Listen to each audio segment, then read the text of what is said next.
what the hell are you doing? I think you feel lonely when you are the only person doing something you feel is right, but the rest of the world is like, no man, you're crazy. We as humans are a bit of herd animals. So the result of what you do, it takes years before people see that. And I think a lot of creatives always have the feeling I'm not good enough. But if you look at his later works, it's almost like it's been done by a child. If you have a stage, whatever you do, and you put a child on there, everybody will be looking at the child. Because children are like, I don't give a shit what you think about me. I'm just like, woo!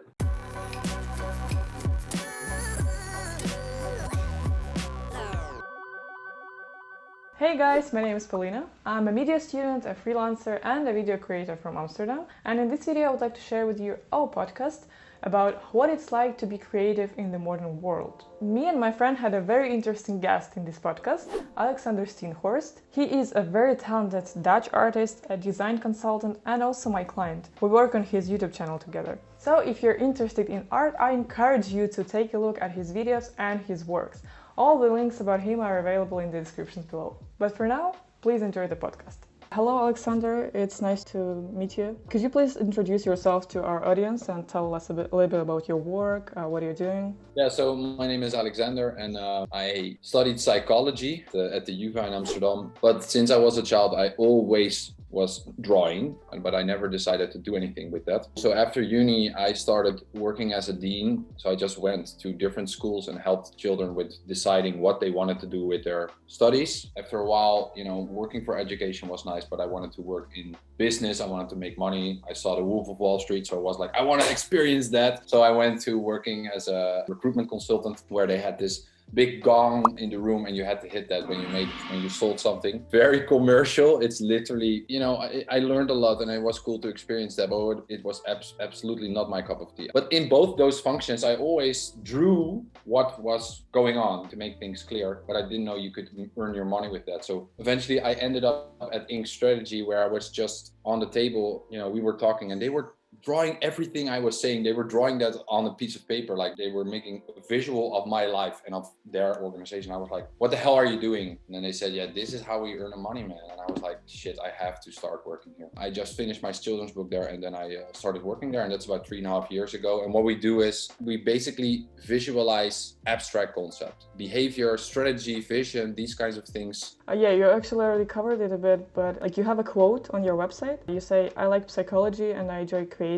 This combination of psychology and art gets me out of bed every day and continues to shape itself in my work. With the arrival of this pandemic, do these things still motivate you to get out of bed as hard as before, or something changed? For me, the pandemic in that sense doesn't really have an effect, because I feel like I read a little bit about that article and I totally agree with the fact that us being humans and creating, that's what differs us from other species. And I think that a lot of people are scared of starting or showing what they create, right? It's a certain position you have to take.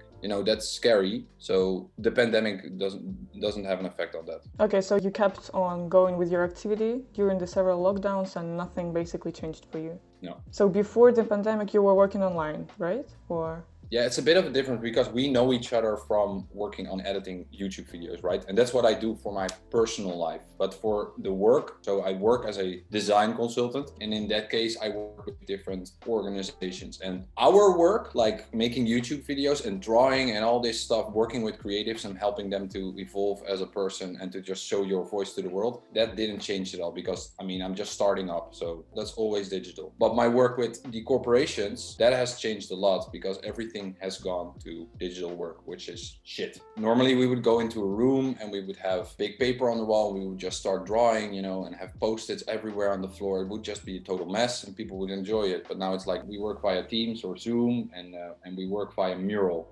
People have to talk one by one. It really kills creativity. So there's no exchange of information within the group. And that makes it very hard because I think while we communicate, creativity starts. So we really had to adapt to that. Okay, now let's talk maybe a bit more about your work as an artist. Is creativity something social to you? Do you still feel inspired even without being surrounded by people every day? No.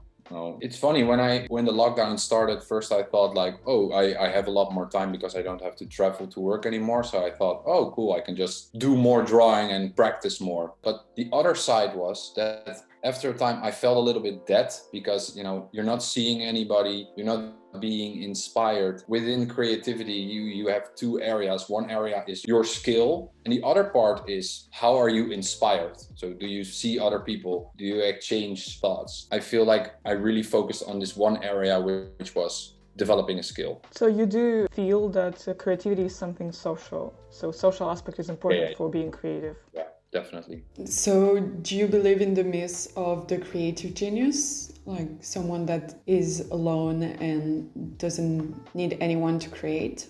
Or it's more a group thing? Yeah. I think there are people who are more creative than other people. So, of course. But I'm not sure if that's related to being alone. Yeah, the myth of creative genius is something that talks that people like Van Gogh, for example, geniuses in creativity, like the best artists in the world, are usually lonely, and if you're not creating alone, you won't be as genius in, for example, in art or in anything. So it's a myth that you need to be alone to create, you need to be depressed and stuff.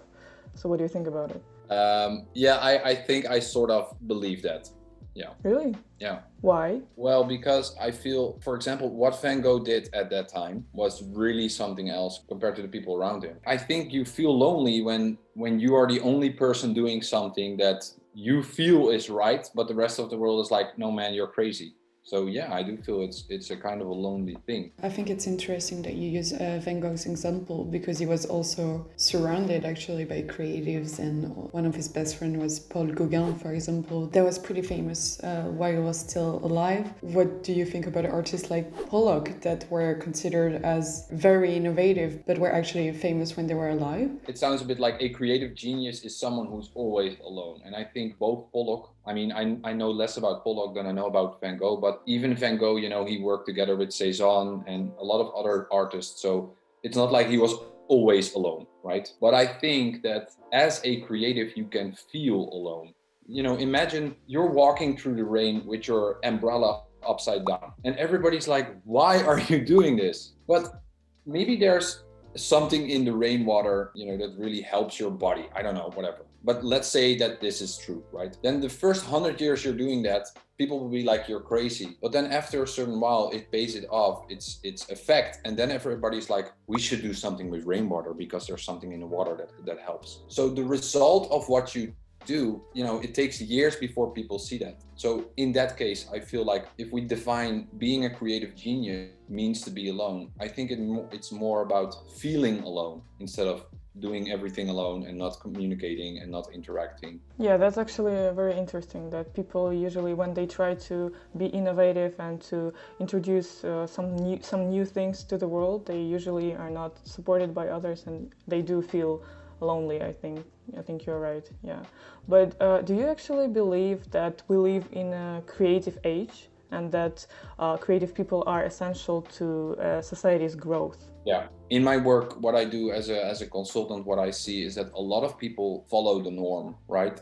We as humans are a bit of herd animals. We kind of like to do things together and, you don't want to step too far out the herd. What Van Gogh or Pollock did is stepping outside the herd, right? They're saying, well, you can also do stuff like this. So a lot of people might be doing stuff that they have this idea of doing something, but they don't do it because they feel like then I'll be stepping outside the herd. It's a bit of a balance, right? We don't need too much people who go outside the herd because then there's no herd and we lose our sense of connection. But we also need people who step outside the herd. Do you think actually that anyone can be creative, that creativity is something that we all have? Yeah, because in the end, it's a bit like having a voice and having the courage of speaking that, sharing that with the world. That for me is creativity. Okay, interesting. We were wondering what are to you the main drawbacks and benefits in your creative work since the pandemic started? What do you think they might be for other artists? Beginning this year, I started the course. This course was totally focused on how do you draw? How do you draw perspective? How do you draw mannequins? How do you draw people? So very skill related. And a lot of people in there were about 60 participants. I think about 5 to 10 people were really talking during the Q&As. So each week we would have a Q&A of 2 hours. So that meant that about, let's say 80% of the people didn't say anything during the Q&As because they felt scared of sharing their thoughts. And I think a lot of creatives, we have made the assumption that being creative is a skill. You have to focus on being good at something. And I think a lot of creatives always have the feeling I'm not good enough, so I'm not sharing. But you don't have to be good enough to share something. So I feel a lot of creatives are scared to step outside the world and just show their work, share their thoughts. So what you do is you lose connection. Again, what I was talking about regarding the herd thingy. They don't network. Creatives don't network. They find it difficult to start a conversation or to make friends or. So you don't think that it really changed since the beginning of COVID? It's just in general, creatives have a hard time networking? Well, in regard to COVID, I think it is harder because, you would go to galleries or you would have a lot more options on going to events where you could socialize and meet other people. But digitally, you're in a Zoom call, and when you say something, 60 people are listening. While when you're in a social event, you can just talk with one person one-on-one, But in a Zoom call, this is not possible. So I think for a lot of people, this is hard. Okay. Yeah. And our last question will be, if you were to give one advice to creative people about their practice in this difficult and isolated time, what would it be? Be transparent and reflective. I think that would be my advice. So whenever you struggle with something, share it with other people. Also think about your mental health. Being a creative, in my definition, is not just working your ass off and only producing, but also be taking time for yourself and find connection, find inspiration, those kinds of things. It's also important. Okay, thank you very much. Thank you for all your answers. It was very interesting to have this conversation with you. Yeah, thank you so much. It was very nice to meet you. I think it's very cool, the coaching part of your business, even if it's just starting. Yeah, a very good idea. And if you can help more creatives, like you said, that are a bit afraid to share. I have so many of my friends that are super talented and they're always like, I don't know, maybe I should wait. And I think it's great if you can help more people to get the recognition that they actually deserve. Yeah. I really like this link between psychology and art in every stuff that you do. So it's very interesting. I think it's very right thing to do. I think creatives really need this link, really miss sometimes this link, and it's always nice to remind them about the mental health, actually, what you mentioned. So it's really cool. I totally agree with all your thoughts that you shared today. Yeah, it's fun. It's also a bit of a counter movement to the current trend. You should watch Pollock even, or other artists, what they make in the beginning of their career, in the middle of their career, and at the end.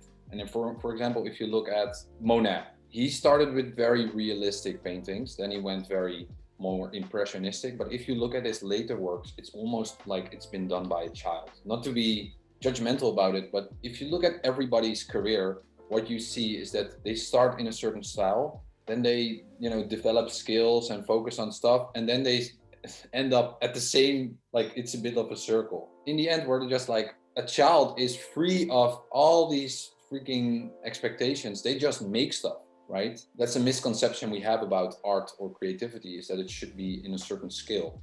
Yeah, I agree. If I can share one last thing about this, is that I did this presentation course, and they said that every presenter or actor eventually tries to have the same radiation as a child. Because if you have a stage, whatever you do, and you put a child on there, everybody will be looking at the child. That's true. Because children are like, I don't give a shit what you think about me. I'm just like, woo! So, yeah.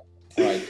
I like it. I could talk about this for hours, but thanks a lot, girls, and I wish you all the luck. So, this was our guest, Alexander Steenhorst, and the podcast Sparking Creativity, hosted by Paulina and Charlotte. We just wanted to remind everyone that even in these difficult times where it's hard to connect with people, there's always new ways to network and to try to keep the inspiration flowing. Yeah, thank you so much for joining us today. Thank you so much for watching the podcast till the end. I really appreciate it, and I really hope you liked it. If you did, please give this video a thumbs up, subscribe to my and Alexander's channel, and leave a comment. Did you agree with Alexander's thoughts? Do you also believe in the myth of creative genius? Please leave a comment with your thoughts below. I'll be happy to have a discussion with you guys. As always, I hope to talk to you soon. Пока-пока!